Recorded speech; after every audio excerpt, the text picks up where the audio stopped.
Hello, dear and precious ones. Hello, Judah Nation. First, we want to begin by filling up the space where you are with our presence, with the presence of the divine. We're going to join in concert, in harmony with your angels and your spirit guides, which are present with you. And we're going to create something beautiful this evening. Something perfectly imperfect and bordering, teetering, precariously on the edge of divine perfection. And so we set the intention and the reality of a high consciousness field for this evening. Yes, yes, yes. We're going to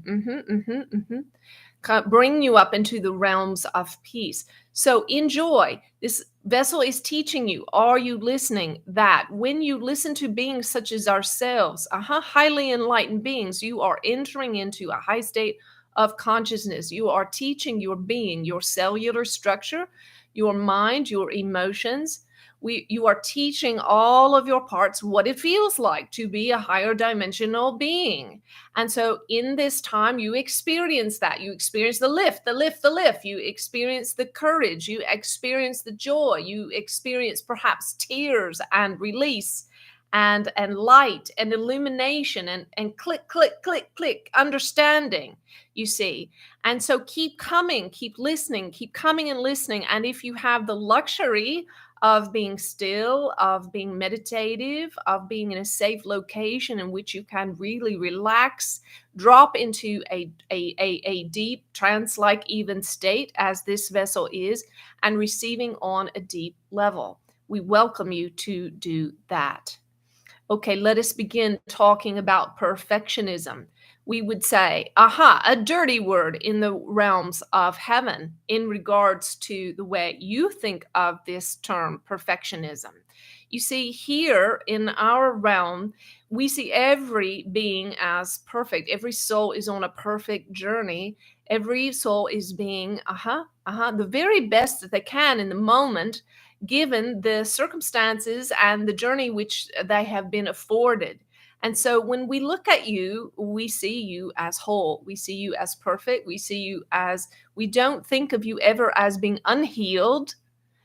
And we don't ever think of you as needing healing. We simply see that you are whole and on a journey to experience, uncover, remember all of your wholeness and to evolve into the fullness of this wholeness, of this perfection, you being an an expression, and in the express image of source, of all that is. So let us begin talking about this perfectionism. Perfectionism is a trick of the ego. It is a deeply conditioned part of your psyche, your being. As this vessel taught you even last week, the ego is not you, it is conditioning, it is programs. It is programs like software on your computer or applications loaded upon your phone.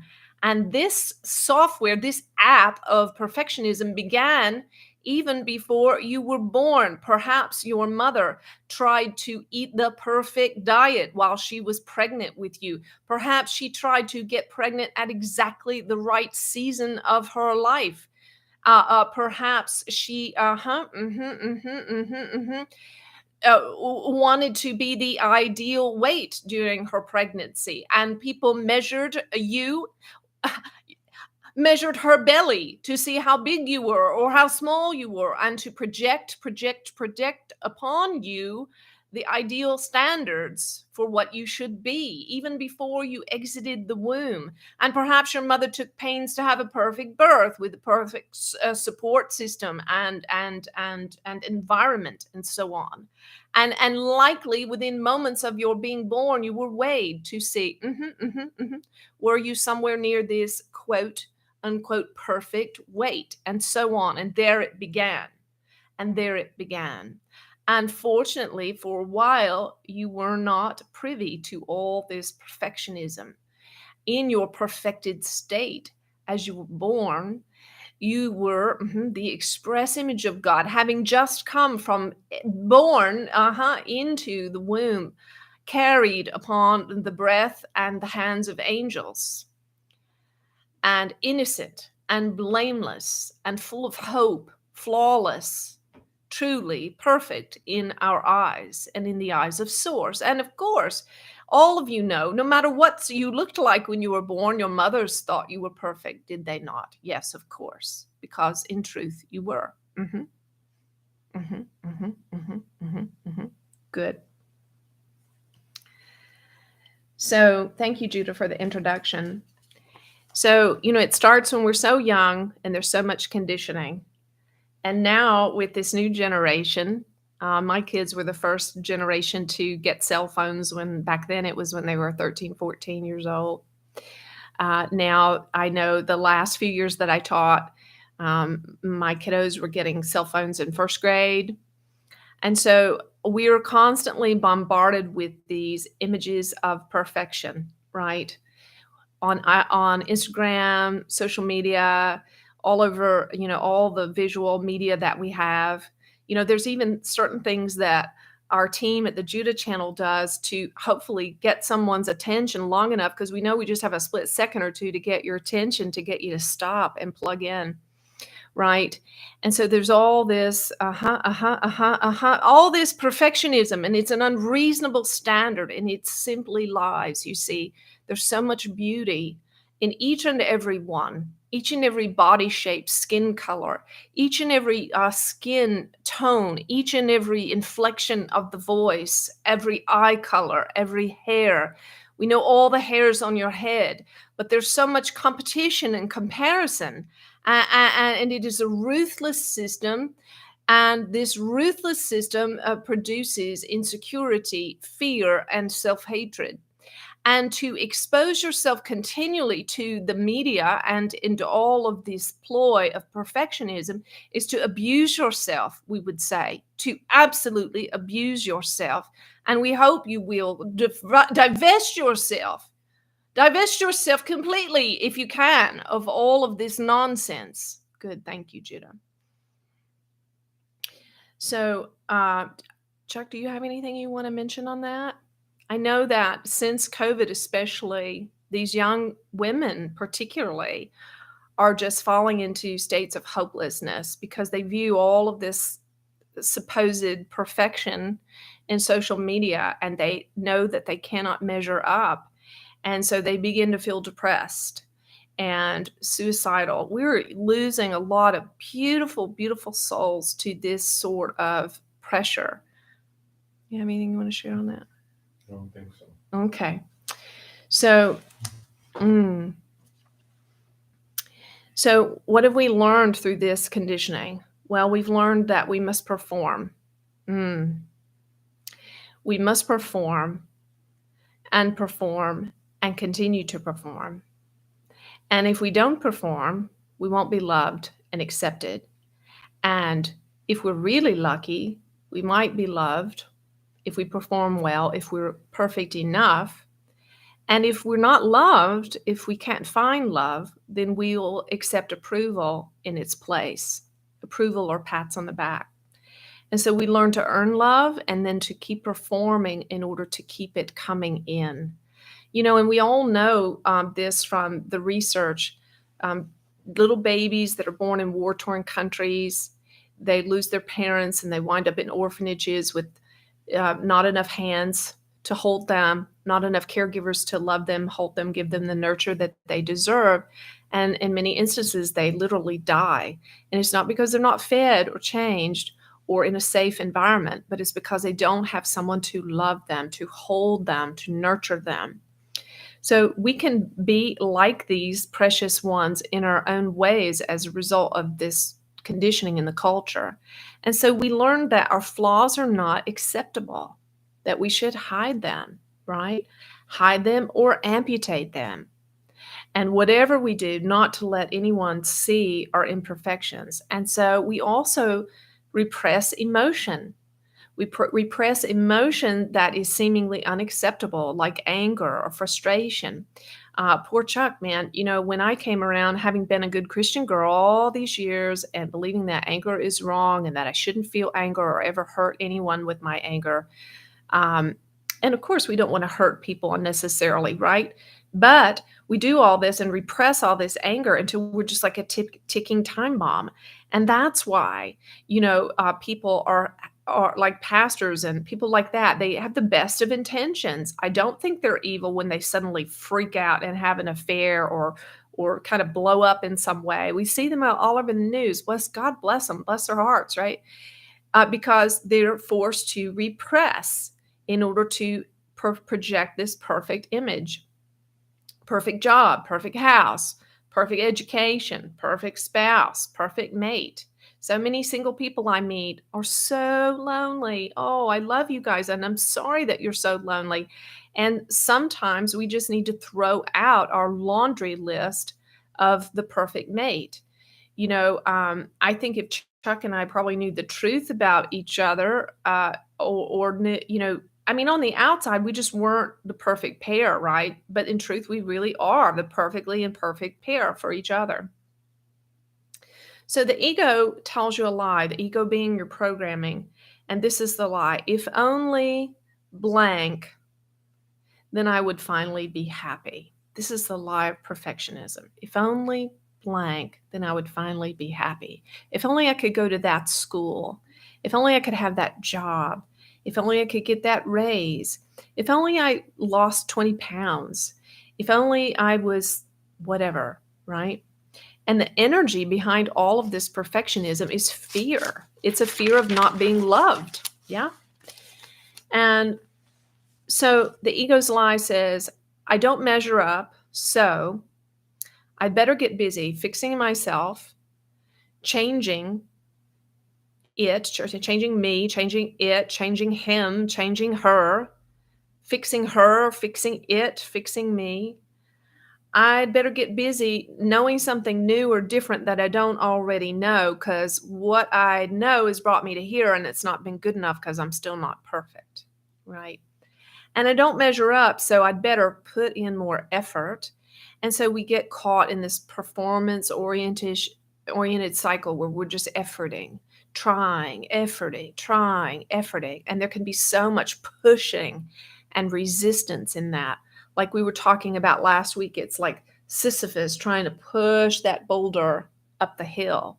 And we waste all of the energy for the living of our life and being happy and being in joy with all this perfectionism. Now, so that's one way that we can respond to perfectionism conditioning, by trying harder. But there's another way, and I see this a lot too. And it's just giving up. I mean, so many people who just give up. They give up on life, they give up on themselves, they give up on happiness because this razor sharp standard that the culture has given us for being perfect, they know in their heart they'll never meet it. And it's true, we won't. We won't ever. And so for these precious ones, they can fall into hope and despair if they don't know the truth, that it's all lies, right? And so they can become crippled by indecision, right? So remember these 3 P's. Ready? Perfectionism leads to procrastination, which leads to paralysis. Perfectionism leads to procrastination, which leads to paralysis. So some of these precious young ones that I hear about, young adults and so on, and they can't seem to find the motivation anymore to get out the door and get a job, because the only jobs out there are not the perfect jobs, right? They're the yucky grunt jobs and or whatever. So they can't get the motivation to get up out of the door because the perfectionism causes them to procrastinate, and the procrastinate paralyzes them. And many of them are sad and depressed, and they're stuck at home and they're isolated, and they've lost contact with reality and with people who could love them, nurture them, wrap their arms around them. So that's another response to perfectionism, is just giving up. So there's efforting and then there's giving up. And maybe you're like me. Maybe you have done so much of this efforting for so many years. I was the type A girl. My first husband used to say that I was the most driven person that he'd ever met. And I believe that's true. Worked so hard. Had to have, the best degrees and be the top. I wasn't enough to be a great teacher for the 20 kids in my school. I had to do all the professional development in the building, and I had to be the best teacher in the district. I had the best scores in the district. So all this drivenness. And then there came a point where when I realized it wasn't going to give me the love that I wanted so much that I quit. I gave up. And that's when the depression sets in. That's when we have the midlife crisis. That's when we crack up. That's when we crawl on the bed and take Prozac and we don't really get up and live life anymore, right? So here are the subconscious beliefs. We always talk about subconscious beliefs in this work because Judah wants to help us get rid of them, right? Because we can change all kinds of things about our external environment and we can say affirmations a million times, but until we uproot the subconscious belief, the automatic pilot program, we can't get free. So here are some of them.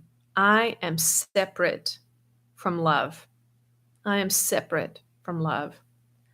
I lack love. There isn't enough of it. And since there isn't enough of it, I have to compete for it. I have to earn it. And for some of you, yes, Judah wants to speak here to someone listening. There's someone listening here. You're aware of this fact. Your mother tried to abort you, and the abortion was unsuccessful. And here you are. Here you are, precious one. And there's something deeply buried in your subconscious. You believe that you have to earn the right to breathe because you're unwanted. You literally feel like you have to earn your existence by being perfect, by being good, by being the good child, the good daughter, the good son, that you have to earn your right to be here on the earth. And right now, we take authority over that lie in your subconscious womb. In the womb, we're going to go back to the very moment, the first moment that your mother realized that you existed in her womb, and she thought to herself, oh no, I don't want to have a baby. That's the moment we're going to. And right now, we remove that hurt, that lie, all of the injustice of it, all of the pain of it that you felt in your tiny, tiny little spirit that pierced right through your heart. We're going to heal it right now. Go ahead and cry. Go ahead and let the tears flow. Go ahead and feel our comfort.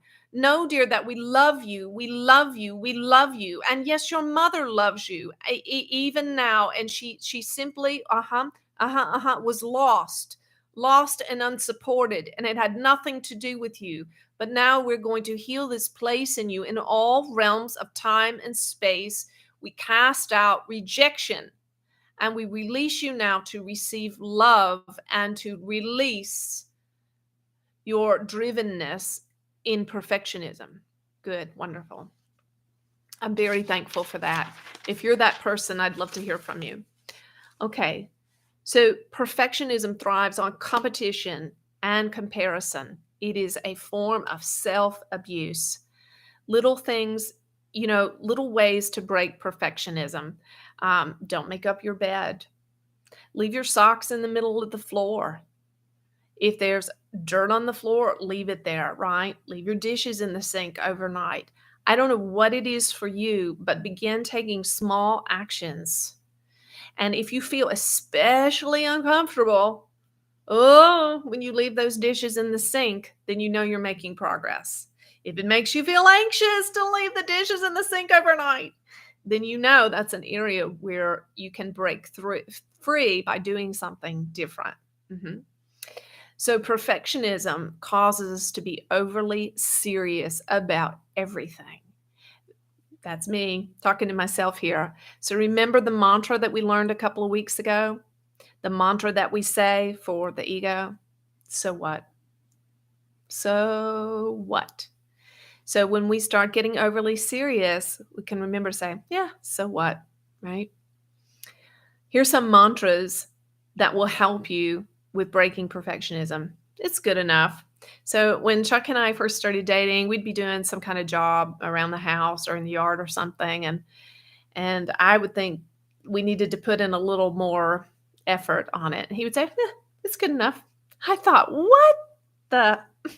I never heard anybody say that before in my life. What do you mean it's good enough? But I love this. This taught me, you know, it's good enough. And there's a favorite, one of my favorite sayings from 12 step is this: anything worth doing is worth doing badly. Well, of course, we want to do our best, but from a right perspective. And sometimes because we think it has to be perfect to even begin, that's holding us up. Maybe we need to be willing to just do it badly, because if we'll just do it, we likely will learn how to get good at it. But we can't learn how to get good at whatever it is we want to do unless we're willing to do it badly. So progress, not perfection. Progress and not perfection. That's what we're looking for. So let me tell you what, Judah wants to talk about this. Let's talk about the modus operandi of perfectionism. The ego has a favorite go-to to bolster this perfectionism, and it is control. And we will tell you that control is an illusion. You have very little control over most things, we will say. There's very little that you have absolute control over. And so it's a trick of the mind to think that you can control a certain thing and devise a certain outcome. And you see, the ego will tell you, if I can control this, then I shall be safe. And this is the lie it tells you. It says, get on board with me, agree with me, partner with me, and we will keep you safe from the thing you fear, the things you don't want. And we will deliver to you the things you do want. And this is the lie of control. So here's how we work on this. Let's just do it right now. I want you to think of something in your life that you have a tendency to want to control. Got it? And then ask yourself in your inner voice, can I let go of wanting and needing to control that? Can I let go of wanting and needing to control life? Can I let go of wanting and needing to control the outcomes? Can I let go? Can I let go of that relationship? Can I let that person come to my life? Can I let them go? Can I let people that want to love me, can I let them come into my life, and can I let them go? Can I let go of wanting and needing control? You see, control is an expression of fear. And so if you sense yourself controlling, don't judge yourself, put yourself down, just know that it's fear, and stop and ask yourself, why am I feeling afraid? Why am I feeling afraid? And know that any place where you're feeling fear is a part of you that doesn't feel loved. So control shows up. Control is tricky, right? It's tricky. It's probably the slickest, most sneaky mode of operation that the ego has. It can look like advising others, instructing others. It can look like giving uninvited advice. It can look like being a cheerleader for others so that they will perk up and pull themselves up by the bootstraps or do something that we want, more of something that we are cheerleading them for. We want them to do more of it, right? So we cheer them on, and that's our way of controlling. Control can look like smothering. It can look like mothering folks that haven't invited us to mother them, right? It can look like buttering people up, buttering them up. It can look like shutting them out because we want to punish them. So this is our way of controlling and getting them to do more of what we want or less of what we don't want, is by shutting them out in order to punish them. It can look like seducing them, right? It can look like repeating things over and over and over because they're not doing what we want them to do. So we're going to repeat it a few more times, hoping they get the point. Control can look like creating alliances. Like, come close. Come close. I'm going to make an alliance with you because I want something out of it. It can look like flattering. Many times we use flattery to control one another, to get something we want. It can look like shaming and blaming. And this vessel has been on the receiving end of this quite a bit lately, this shaming. And this is an old school way of operating that is very common to the generation before her. And parents, particularly, could make good use of this in order to get a child to do something or behave differently, you see. Shame and blaming. And this is a dark and nasty energy which does not motivate. It only coerces. Good. All right. So control is an illusion because ultimately life does what it does. And life is perfect. Yes, life is perfect, my dear. And you are perfect. And your path is perfect. And all things, as it says in Romans, are working together for your good. All things, even the things that you don't want or don't like. Many times, perhaps you've been very late to a meeting and you're frustrated and upset because you can't present yourself in that perfect light to the person that you want to impress. But perhaps being late to the meeting, in that being late, you missed an accident in which you would have lost your life. You see, you never know. You never know. There are so many moving parts in this universe and even on this earth. So many different energies and opportunities and parallel realities, and you're bouncing in and out of all of these things, and all of them are serving your higher good. And so life is what it is. And you are what you are in this moment because of all the choices that your soul has made. And your soul is in agreement with where you are right now in this moment. It is. And if it's not, if there is some disagreement that your soul has with who you are or who you are engaged with or the energies and environments around you, you likely already feel it. And that feeling of your soul is prompting you to move in a new direction. Good. So could you let it, whatever it is that's troubling you, could you let it be what it is? Could you welcome it? Could you let go? And would you let go? And when will you let go? How about now, right? So as we awaken, and if you're here and you're part of this night, you are certainly a person who is awakening and on your path to enlightenment. Your feet are square in the middle of the path and you're moving towards it. Remember, the ego is tricky. And as you start dropping some of this conditioning of the culture, perfect job, perfect life, perfect whatever, the spiritual ego is slick. It will try to get you to transfer your perfectionistic tendencies onto your spiritual practice, right? Like, I should meditate more. I should be further along. I should be further up the scale of consciousness. I should be more whatever. I should be catching all my negative thoughts. I should have more control over my emotions at this point. Well, I can tell you, if you saw me and my emotions, sometimes you would feel a whole lot better about your process, right? So we have to watch for that, because that perfectionism, that idealism, and we can be idealistic about all kinds of good things like the environment and what we want for the political system and what we want for peace on earth and all of that. And it's fine to have high ideals, but as long as we're not using them like, oh, yes,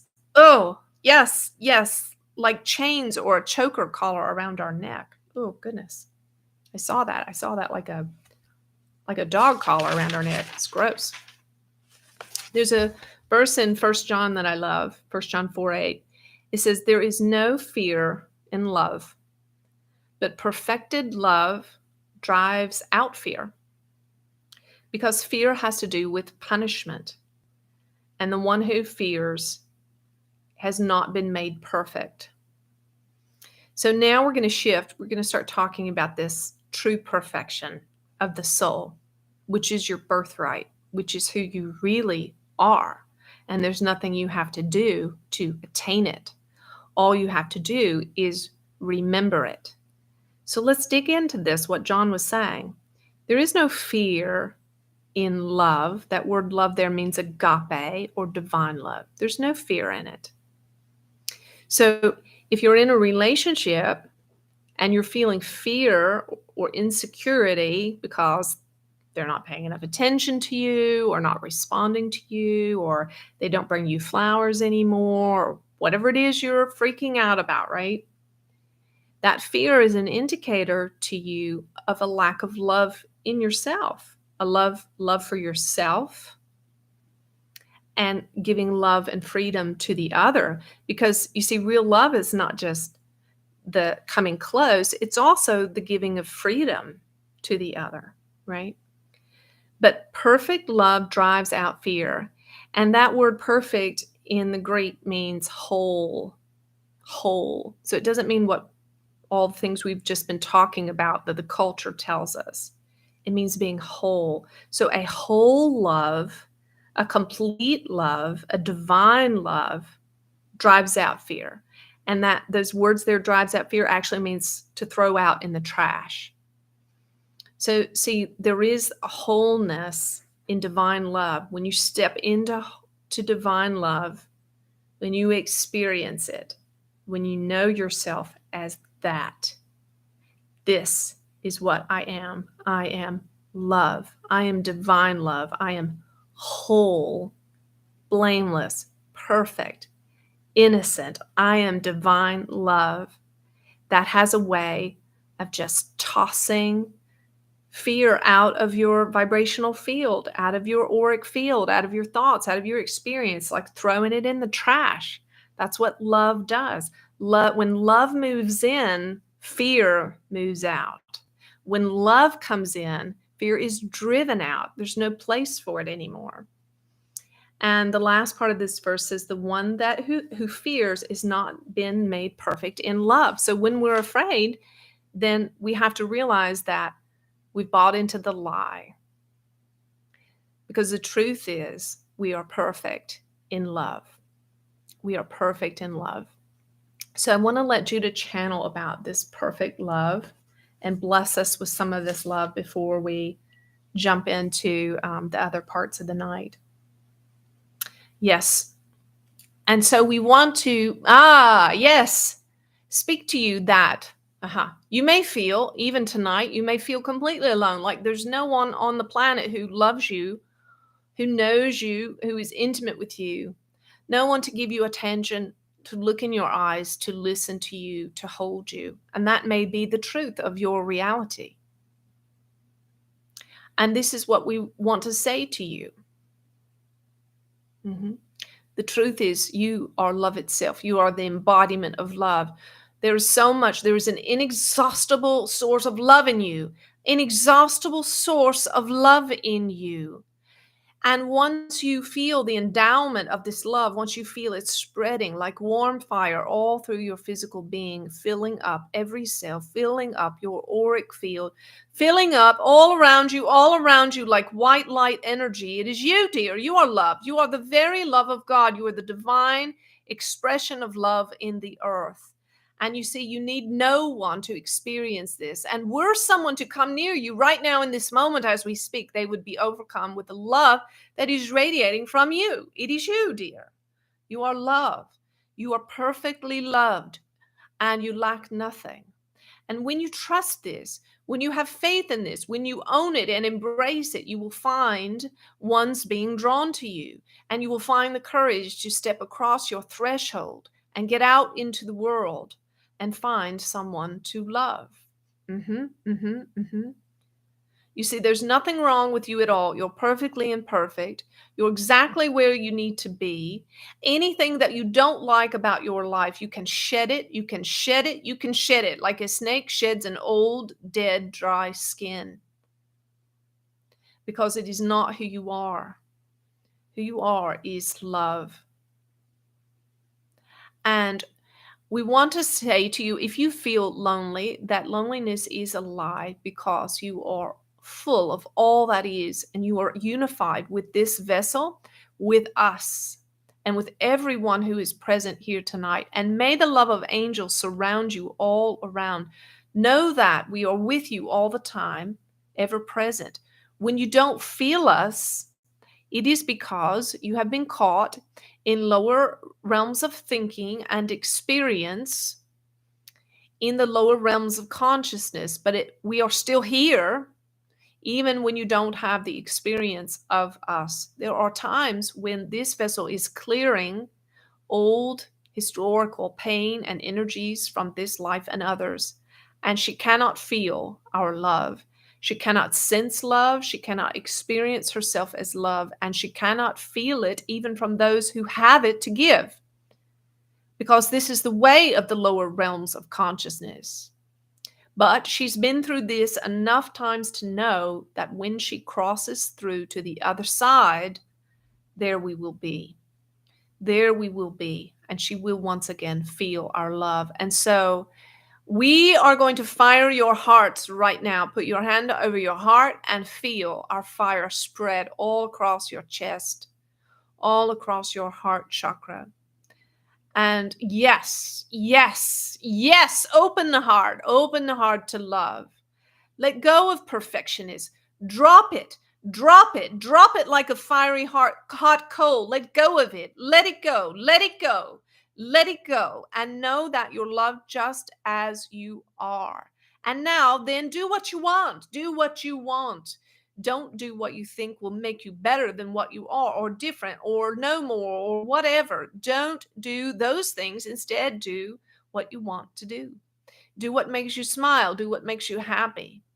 Give and receive love. Give and receive love, and let go of your false standards. As you let go of false standards, a holy standard will come in upon your life, and you will find yourself accomplishing more in the realm of spirit, in the third, fourth, fifth dimensional and higher than you ever dreamed or imagined.